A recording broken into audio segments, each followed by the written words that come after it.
So what we'll do, I'll take some questions, which some I will delegate to my principal secretaries. In fact, even my DGs, if there is a question that I think one of them would address more sufficiently, I will invite them. But at the same time, I'll give them the cover because I am the spokesperson.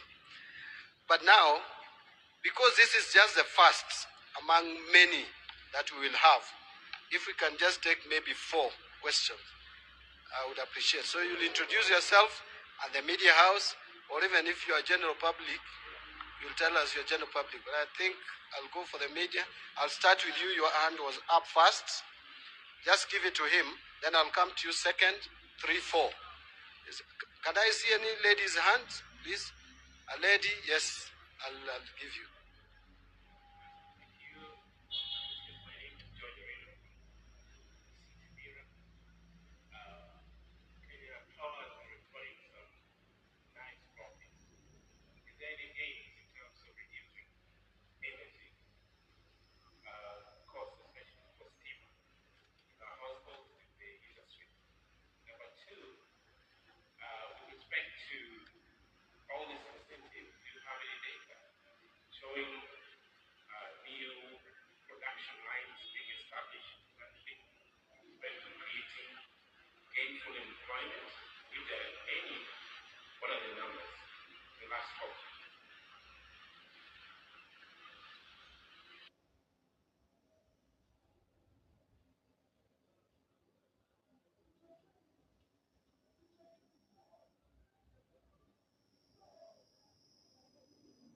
One question I think I'm asking on behalf of many Kenyans is, this year, should we expect a finance bill? And if not, how does government plan to finance a 4.1 trillion budget, or even plug the deficits thereof, given that we're seeing other subtly introduced taxes and levies coming in through the ministries and the MDAs? Thank you.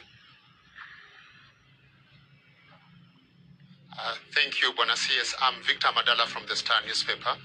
My question is around... I don't think I gave you the mic. Oh, I actually indicated you second, third, fourth, the lady. If you want me to indulge you, I will.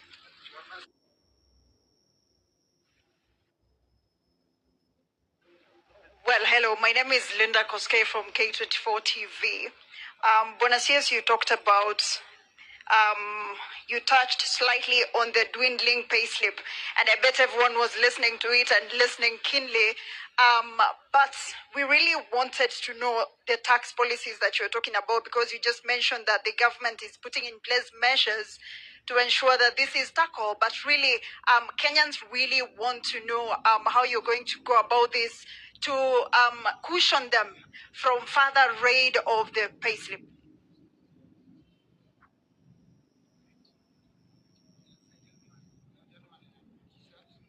Okay, thank you, Waziri. My name is Peter Mboru from Nation Media Group. 2 questions.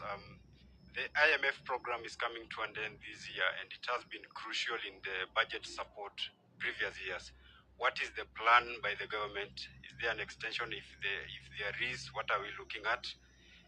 Number 2, we are expecting a 4.1 trillion budget in the coming year. We are already struggling in the current year. The CS says KRA is meeting targets, but that's not true. It missed about 163 billion shortfall 6 months to December. So how are you planning to plug? Sorry, the revenues to December. Yes, 163 billion. It's okay. So the question there is, what is the plan to implement this 4.1 trillion budget? Of course, in keeping in line with the president's promise that we want to live within our means. Thank you.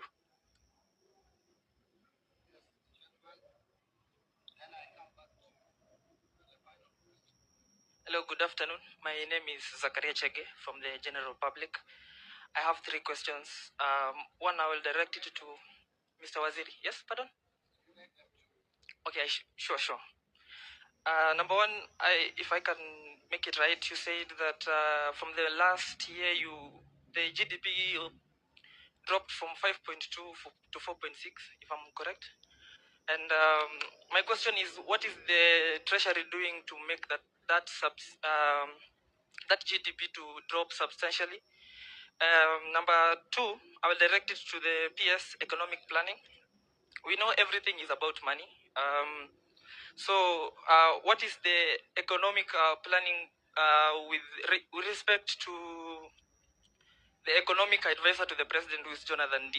I know you know him, and maybe you guys do something about that. So what is my question is,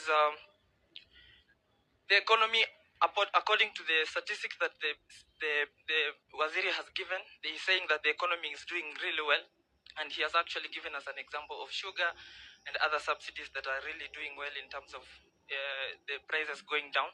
So my question is, what is the economic planning doing about the economy? Because I feel the government is not giving us that opportunity for the economy to grow. The economy is not economing, if I can say that. If I may, please, Mr. Waziri, I'm sorry you said I was limited to only 2 questions. Allow me to say this. You also touched, yes, that is Mr. Waziri speaking. Thank you so much. Mr. Waziri, you said that the government, or rather let me say about the National Treasury, has given that urge to bank loans, to give loans to the Kenyans. But from where I stand, 25% of Kenyans who take loans, they end up being put to CRB. And if they end up being put to the CRB, the loan will not end up being paid, and they'll drag the economy down. So what is the Treasury doing about that to make sure that those loans and the economy, the money flow is coming down, as they said, with the president is from up there to Mamboga. Thank you so much.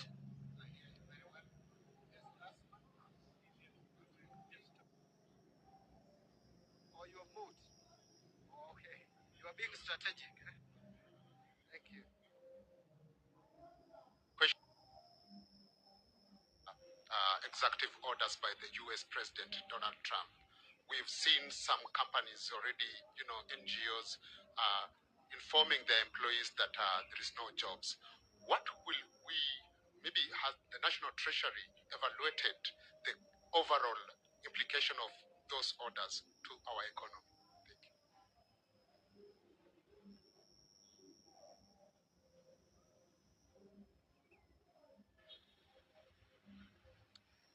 Thank you. So I will ask my PS National Treasury just to note that you'll address the question of IMF program coming to an end and what we are likely to do. That answer I know is there. James, I'm sure you got your question very well, but even the others that I'll take, if my PSS will feel free to chip in when I give them the platform so that they can improve on my answers. On the issue, the first one by George Oweno, you've asked a question around Oredo. Thank you. So, George, you asked about Kenya Power and Lighting Company, that it has been showing profits. Is this likely to be passed to the general public? Yes, this should be passed to the general public in terms of reduced tariffs. And George, if you are keen, you'll realize that the electricity bills, from the reports I have been going down. But if that is not sufficient enough, the government will take measures to pass the benefits to the consumers, because cost of energy, it's a concern of government to lower the cost of energy to help economic growth. You have asked me whether we have seen improved production in the country, creating more jobs. I will tell you that the answer is yes and the answer is no. We have not seen a lot of expansion in the job market as we would want to see. Why? Because extension of credit to the private sector has been depressed almost throughout the year 2024. And you can see clearly from the data that that extension of credit contracted instead of expanding by 1.4%. The measures that we have taken will definitely allow crowding in of private sector so that private sector can borrow from banks, invest, expand, and create more job opportunities. So we are likely to see the benefits of reduced interest rates in the coming months. Brian Otieno, do we expect a finance bill? Yes. Simply put, it is a constitutional requirement. You know, many Kenyans have been asking why we must always have a finance bill. As a matter of fact, it is provided under Chapter 12 of our Constitution that every year we must prepare a finance bill. What is not a must is to have a finance bill with increased rates of taxation. So no one says that that finance bill must always have increase in our taxes. It can have a decrease, it can remain the same, but we will have to produce a finance bill. However thin, it may even be the size of this, my hand, so long as you have a finance bill to meet the constitutional requirement. So that going forward, and we have started public engagement, you will see. And you asked how we will finance the 4.2 trillion. There is also a misconception in this country that you need a new finance bill all the time to finance the budget. That is not true. Even without a finance bill, we have tax rates that are obtaining. Finance bill only vary the rates, change them, increase, reduce. But we already have a law in place. We have a legal framework for all taxes. So we can use the same tax rates to raise revenue to finance this budget. And by the way, if you look at our projected revenue for this year, the coming year 2025-26, you will see that we are more realistic in our revenue collection. The figure that was provided earlier, especially on ordinary revenue, of 3 trillion and 18 billion, has since been revised downwards to 2 trillion 835 billion. So that shows you that the Treasury is walking the talk. We don't want to just say that we have been over-projecting revenue without taking action. We have taken action. Even in the supplementary budget that is going to Parliament, you will see that we have revised downwards revenue projection to reflect on the reality. Linda Koskea is asking me about the payslip and the tax policies that are being taken or implemented to help cushion Kenyans. Linda, if you are keen enough, when we took the tax laws amendment bill in Parliament, one of the objectives of that tax laws amendment bill was to give some reprieve to salaried Kenyans. And that is why I was very unhappy with people who are distorting facts and inciting Kenyans against that bill, because it was helping cushion Kenyans. If you take, for example, your employment, the contribution to housing levy, contribution to SHA are now allowable for tax purposes. So you don't double tax those amounts. You are saving basically what you were contributing before to those two institutions is saving you at least about 30% for those who are earning salaries of about 38,000 and above. So we will still take other measures that we think would help Kenyans have more money in their pockets. But already there are steps that we took. Now your pension, if you are retiring, you will take your pension home gross. It will not be taxed. So that to me is positive. Those are steps that we took in December to cushion Kenyans. So contrary to the perception out there that we were bringing taxes that would burden Kenyans, we brought those proposals which were making Kenyans have more money in their pockets. A question from Mburu was largely on IMF, which my peers will respond to. You are doubting whether KRA has been meeting targets. It is true that in the first 6 months, KRA did not meet the targets, more particularly July, August, September. And also we had a problem in November, but in October, KRA met the target. In December, we didn't meet the target, but the targets were way very high. January have shown very positive signs. It is not true that we didn't meet the target by 160, something that was mentioned. The target, we didn't meet target, especially on ordinary. The total revenue target we missed by 90 billion for the first 6 months. But we hope that this next 6 months we will not miss any target. Zakaria, GDP dropped from 5.2 to 4.6. Now that is growth, not GDP falling. It's simply saying that in 2023, GDP grew by 5.2%, meaning it increased by 5.2. In 2024, it increased with 4.6, which is lower than 5.2. And we have explained, rather, why that was so.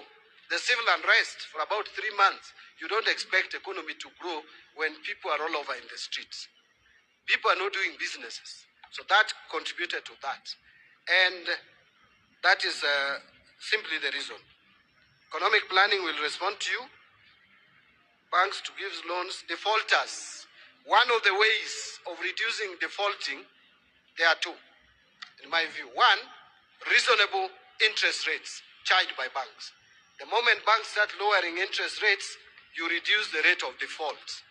Two, the government, which is the single consumer of goods and services, must pay for goods and services supplied to government. So we should not have pending bills. That is why there's a deliberate steps being taken by government to make sure that we don't accumulate further and even settle the historical pending bills. On the issue of USA and the new president, which is the last one that I'll take, every country acts in their best interests. The US and the government of US will act in what they consider is in their best interest. It is still not very clear the policies and what the US government wants to implement and the cuts. But we are prepared as a government that should the cuts affect some critical services, especially health and agriculture, then we will have to realign our budgets in a way that would help sort out or plug the hole that will be left. It will be difficult. It's not only Kenya which will be affected. US is the world's largest economy. Whatever they do affects all of us. So this is not going to be a Kenya problem.